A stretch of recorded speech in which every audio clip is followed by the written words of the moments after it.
Assalamualaikum warahmatullahi wabarakatuh. Okey, latihan minda 3.2. Kita boleh rujuk ke surat 87. Okey, 87. Okey, soalan yang pertama, nyatakan dokumen perniagaan yang terlibat dalam setiap urus niaga yang berikut.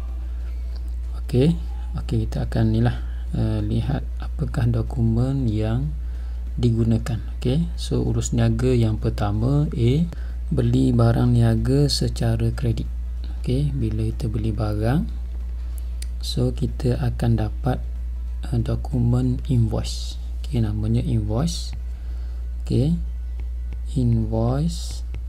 Okey, so kalau kita beli, kita dapat dokumen invoice yang asal.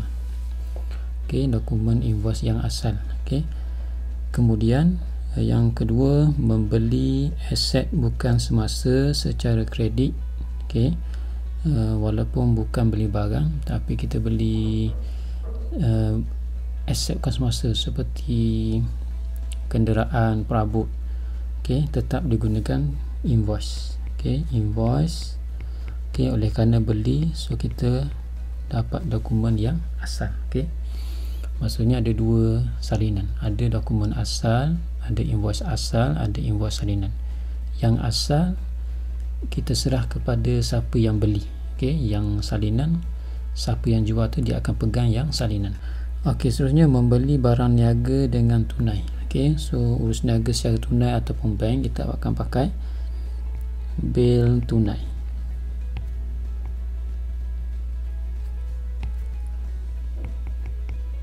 Okey, bil tunai asal.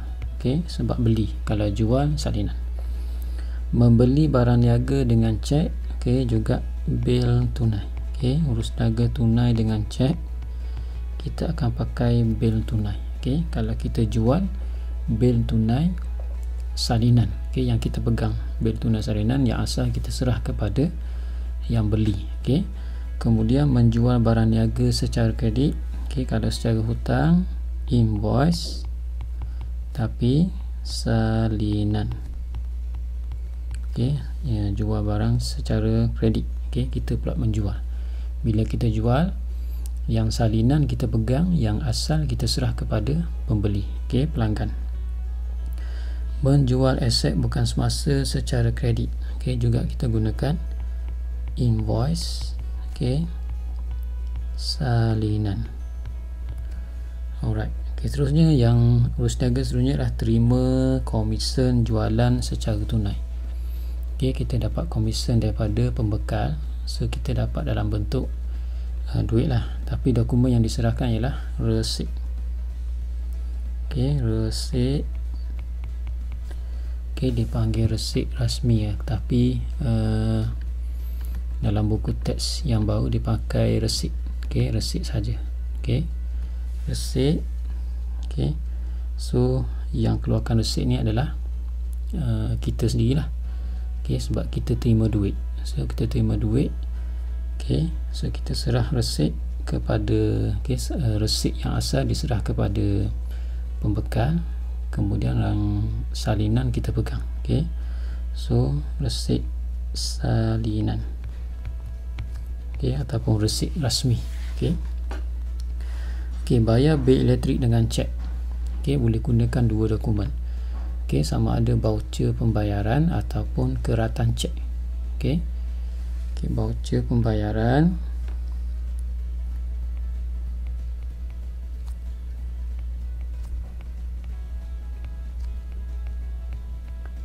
ataupun keratan cek. Okey, keratan cek. Bawa masuk kipas ke dalam perniagaan. Okey, so kita gunakan memo.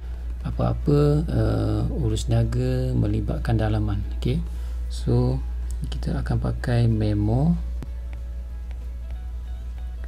Okey, seterusnya ialah ambilan barang niaga untuk kegunaan keluarga. Okey, kita gunakan memo. Okey, untuk kita maklum kepada pekerja kita, kerani kita untuk merekod, so kita tulis memo. Okey, dokumen dalaman ni mesti memo lah. Okey, kemudian deposit tunai ke dalam bank. Okey, deposit tunai ke dalam bank, kita masuk duit ke dalam bank. Kita boleh pakai dua dokumen, iaitu slip bank. Okey, slip bank yang kita minta dengan pihak bank untuk kita masukkan duit lah. Okey, ataupun kita gunakan mesin. Okey, mesin tu kita panggil cash deposit machine. Okey, so dia punya dokumen yang keluar yang kita dapat tu panggil slip transaksi perbankan elektronik.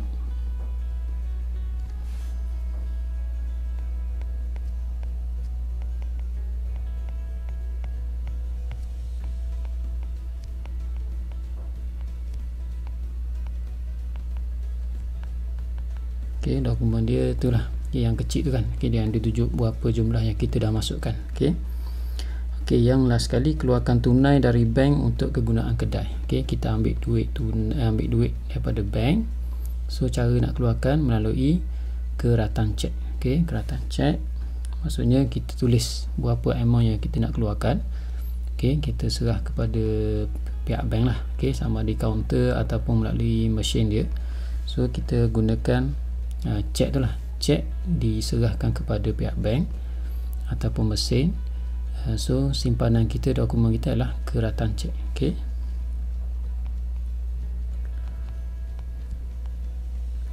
Okey, keratan cek tu maksudnya dalam buku cek tu kita koyakkan. Okey, ada satu dia punya ni garisan dia. Cek diserahkan kepada pihak bank, atau yang selebih tu dokumen untuk rujukan kita. Okey, untuk kita rekod. Okey, so seterusnya soalan yang kedua ialah diberi nombor dokumen. Okey, dokumen nota debit.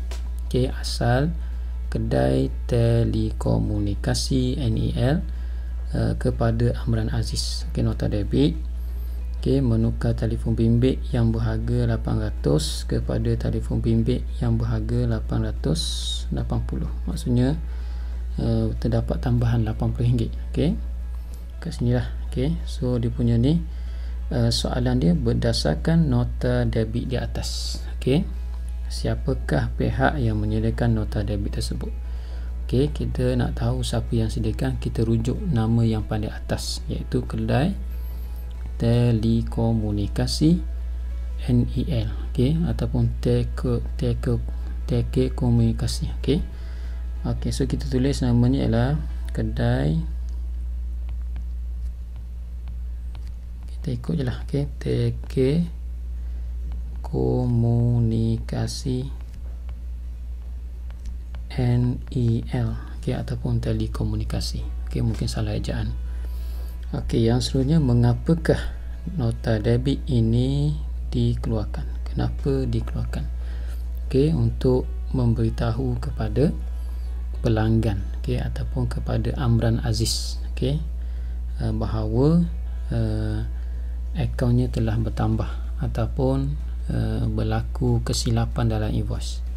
Okey, untuk memberitahu kepada pelanggan ataupun Amran Aziz bahawa terdapat charge tambahan. Okey.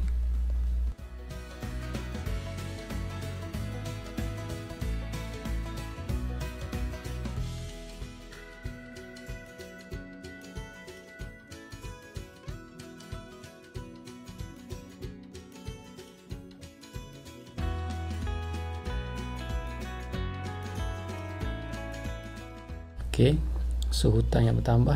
Okey, Amran Aziz lah. Okey, Aziz yang kena, Amran yang kena tangguh hutang tersebut. Okey. Okey. Okey, soalan objektif. Okey, boleh rujuk di muka surat 92. Okey, 92. Okey, kita baca soalan yang pertama, iaitu berikut merupakan kegunaan dokumen perniagaan dalam sesebuah perniagaan kecuali. Okey, kita tengok mana yang salah. Okey, A, sebagai peringatan. Okey, gunaan dokumen perniagaan. Okey, apakah kegunaan dokumen perniagaan? Okey, kita lihat. Okey, yang pertama, sebagai peringatan kepada peniaga tentang hutang yang perlu dijelaskan. Okey, betul.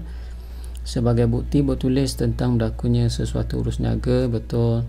Untuk tujuan pemeriksaan taksiran cukai pendapatan oleh lembaga hasil, betul. Okey, ada HDN kan. Satu lagi sebagai rujukan utama, okey, penyediaan penyata kewangan perniagaan pada akhir tahun. Okey, ni bukan jawapan ni lah. Okey, ni bukan. Okey, bukan rujukan utama. Okey, sebab untuk penyediaan penyata kewangan ni, okey, melalui imbangan duga. Okey, imbangan duga yang kita buat, so kita boleh buatlah penyata kewangan. Okey. Okey, nombor 2, penyataan berikut berkaitan dengan satu jenis dokumen perniagaan. Okey, digunakan untuk urus niaga secara kredit. Diskaun niaga dan diskaun tunai dinyatakan dengan jelas dalam dokumen ini. Okey. So apakah dokumen yang paling tepat, iaitu okey, resit rasmi bila kita buat bayaran. Okey, bukan. Okey, B, okey. Inilah invoice. Okey. Sebab urus niaga kredit kita pakai invoice. Okey, memo bila urusan dalaman. Slip mesin daftar tunai ni bila kita beli barang di kedai runcit. Okey, pun salah. Okey, nombor 3, pasangan urus niaga dan dokumen sumber yang manakah dipadankan dengan betul. Okey, kita lihat ambilan barang niaga untuk kegunaan keluarga. Okey, voucher pembayaran sepatutnya ialah memo. Okey, salah. Okey, voucher pembayaran ni bila kita nak bayar sesuatu. Okey, bayar gaji. Okey, bayar apa lagi? Bayar bil. Okey, bil bayaran dan sebagainya. Seluruhnya barang rosak dipulangkan kepada pembekal. Okey, bila kita pulang kepada pembekal, so nota kredit. Okey, nota kredit yang kita dapat. Okey, betul jawapannya kat sini. Nota debit tu dibuat oleh pembekal. Kita maklumkan barang rosak, kemudian dokumen akan diserahkan bahawa hutang kita berkurang. Okey. Seterusnya ialah caj angkutan dikenakan atas belian barang niaga. Okey, ini adalah nota debit. Okey. Dia bukan invoice. Okey, invoice ni bila urus niaga, jual secara hutang, beli secara hutang. Okey, kalau ada caj angkutan, okey, angkutan masuk, angkutan atas belian, okey, dia punya ni kita gunakan nota debit. Okey, maksudnya hutang kepada pembeli tu bertambah. Okey, di pembayaran upah kepada penjaga kedai, okey, kita akan gunakan voucher sebenarnya. Voucher pembayaran. Okey. Okey, maklumat kredit ni merujuk kepada pihak bank sebenarnya. Okey, maklumat kredit bila kita diberitahu, pihak bank bagi tahu bahawa duit masuk, contoh dividen, okey, faedah simpanan, okey, itu maklumat kredit. Okey, so jawapannya adalah B. 3 adalah B. Okey, seterusnya ialah berikut ialah dialog antara pembekal dengan pembeli.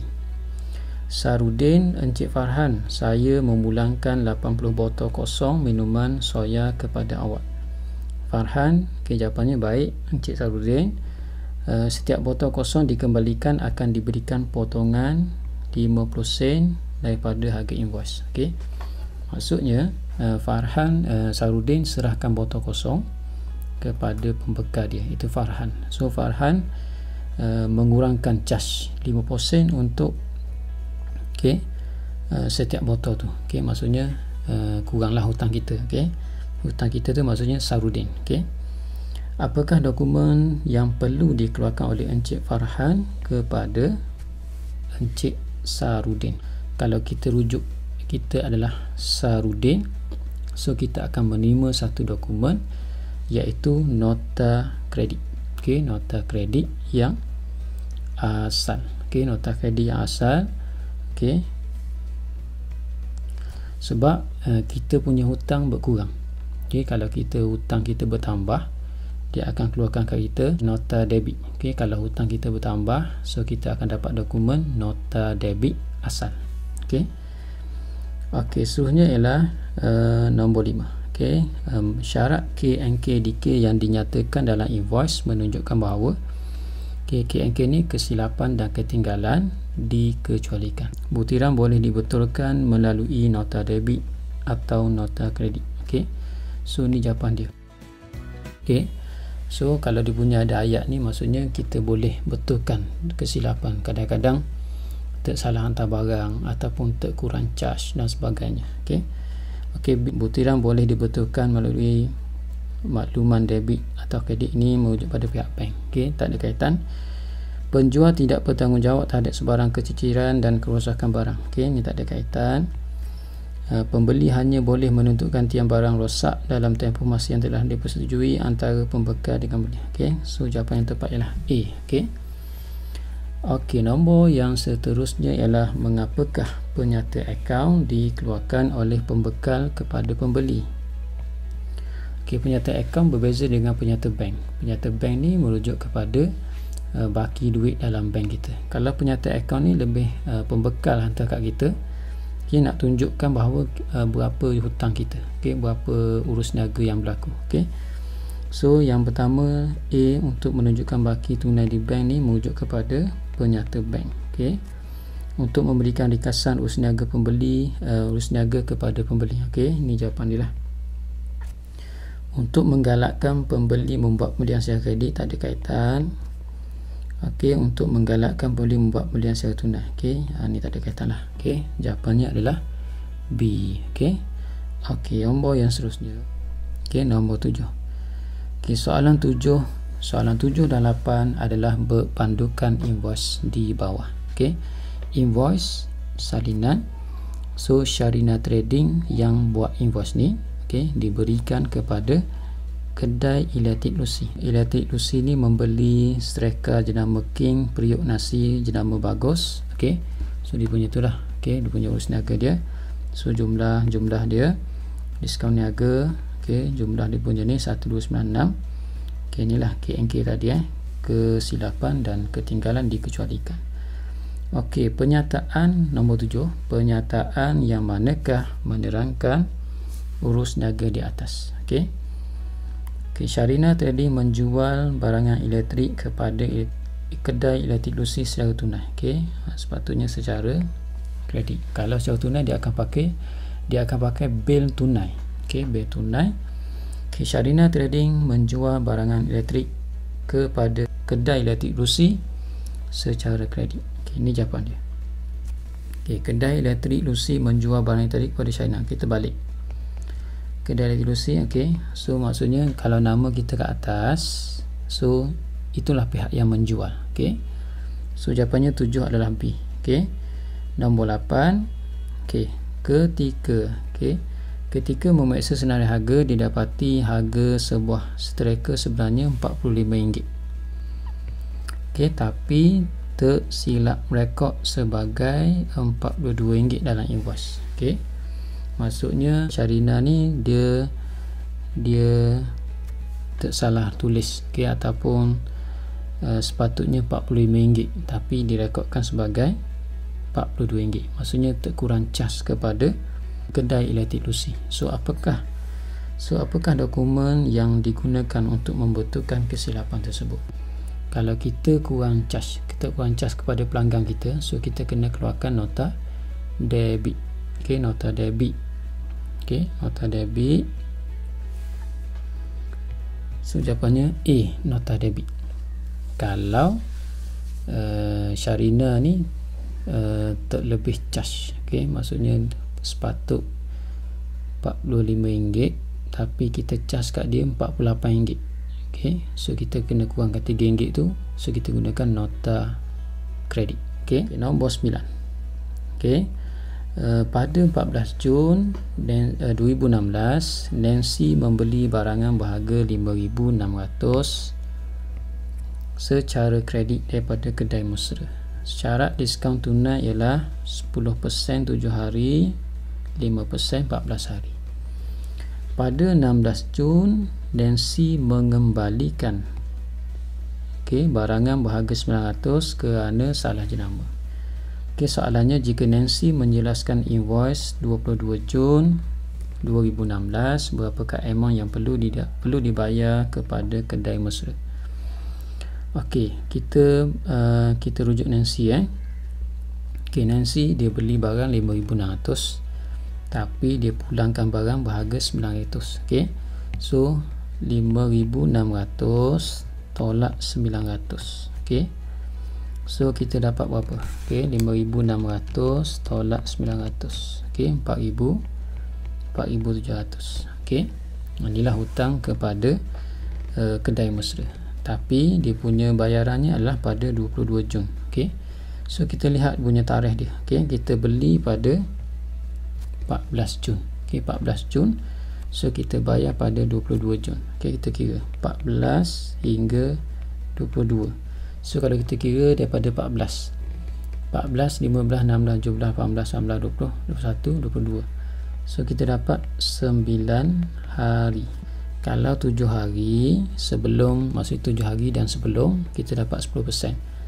Kalau lebih daripada tu, maksudnya 9 hari dah kena pada 14 hari, maksudnya tempoh dah lebih pada 7 hari, so kita kena 5%. Kita dapat diskaun tunai sebanyak 5%. Okey. So kita kira 4,700 tadi. Okey, 4,700. Okey, darabkan dengan 5%.